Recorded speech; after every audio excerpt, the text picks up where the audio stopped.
It's December 22nd, 2023, and I'm back in Moab. I can't come to Moab without taking a drive through Arches. On any day of the year, any time of the day, it can look different. Okay, I've shown you folks this picture before, and now I'm going to do a little video walking up these beautiful steps. Because before I only had my iPhone, and now I have my GoPro. It's so much easier to do everything, and it's got a wide angle. So let me walk you up here, because this is like the stairway to heaven. It's kind of how I think of it. One of them. There's lots of them out here. Places I like to walk up the steps. It's 3 days before Christmas. I was just talking to a lady from Sweden. She had some insulated shorts on.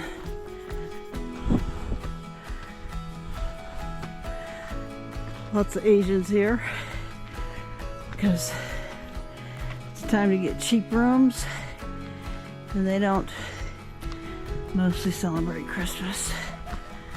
Okay, here we are.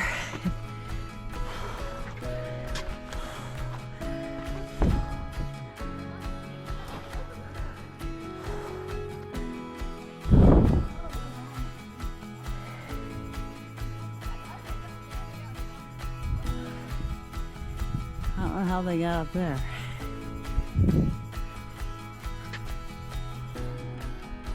You see the road that came in on over there, and parking area in my white car right down there. Okay, there's my friend Becky down there, and there's the window arch. Becky took this picture of me as I was going up the trail.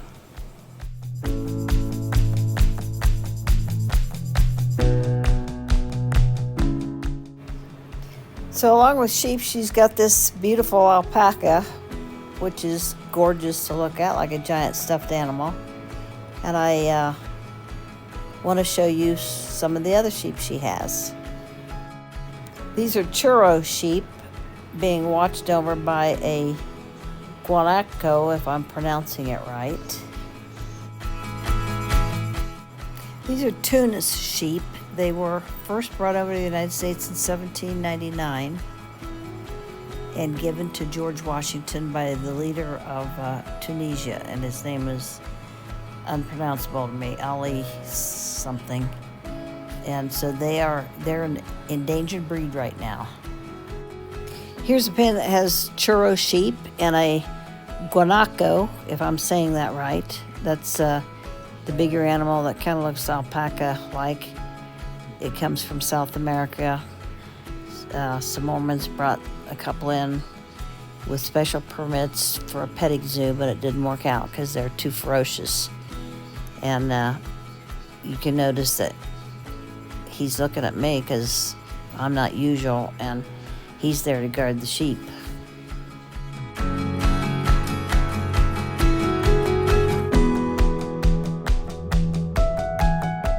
The thing about sheep is, I feel like I could just sit here and talk to them all afternoon. They'd be listening. That way you get someone to listen to you, because anymore you almost have to pay someone to listen to you, a therapist. And these sheep are just willing to listen to me. Isn't that grand, gals? I think you're all girls. I don't think we'd keep a ram in here with you right now. But you're lovely company. If only I had a cup of coffee and a chair, I'd sit down here and I could just talk about all kinds of things that's on my mind.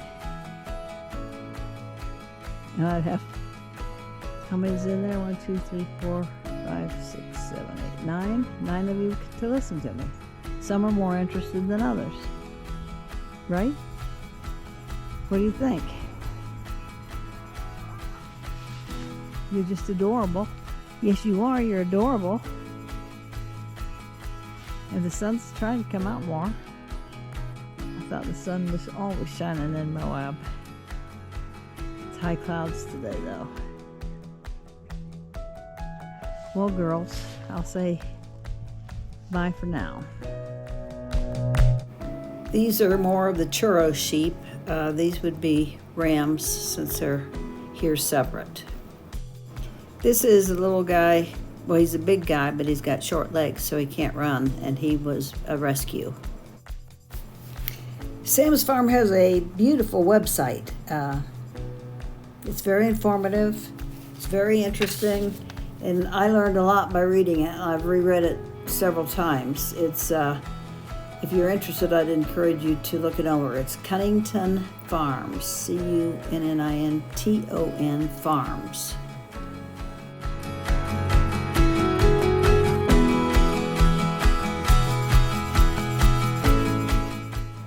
Every time I come out here, in recent years, I come over here to the UMTRA site, the uranium mitigation site from the old Atlas Mill, which used to be a small mountain of dirt, and in 2008 they started taking it away.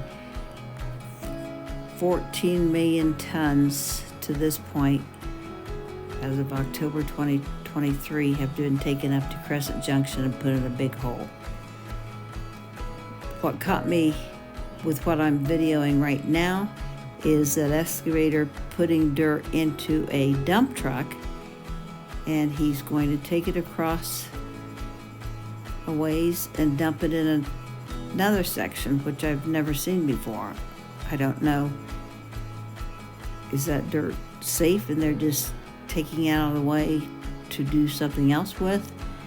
Or is it something else? But across in this picture you see random piles of steel, metal, rusty metal.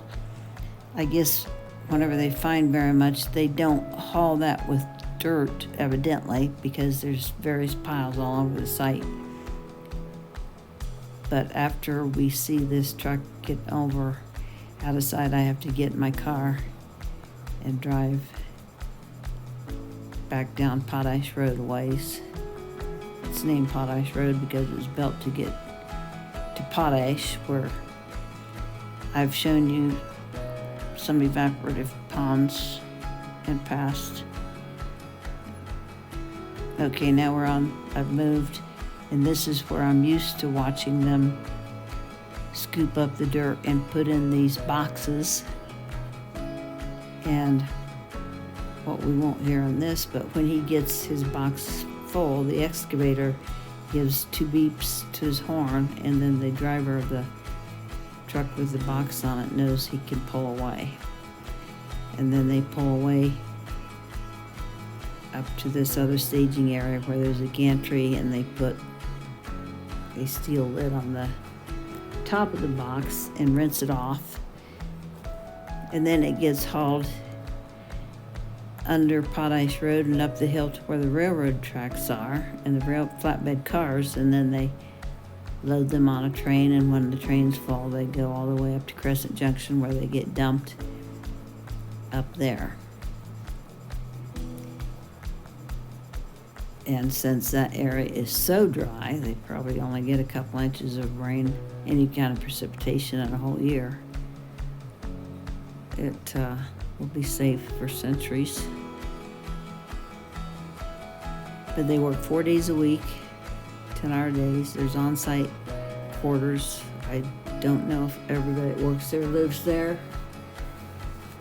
because this isn't a 12-month-a-year operation always. It depends on each year's budget, how much money they allocate to the mitigation projects all around the country.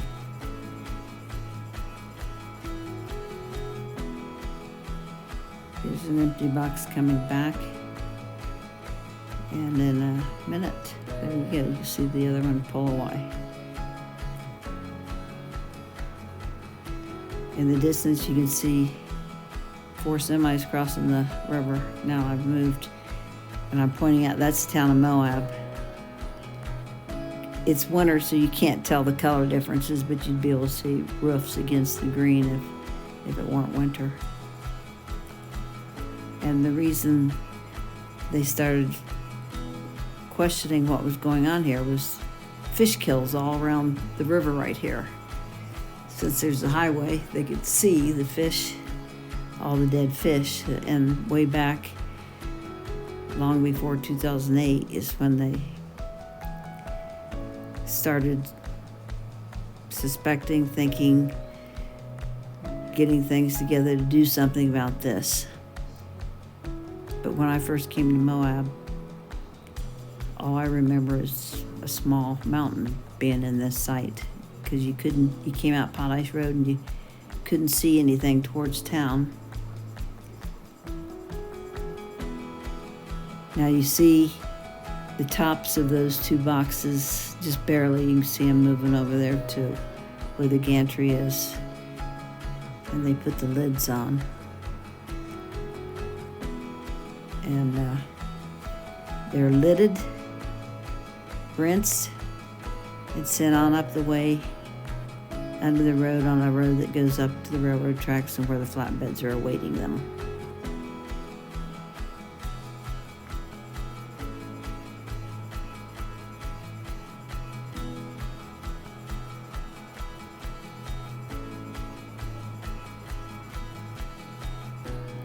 Here's a quick photo of, if you look carefully, you can see the flatbed, the train.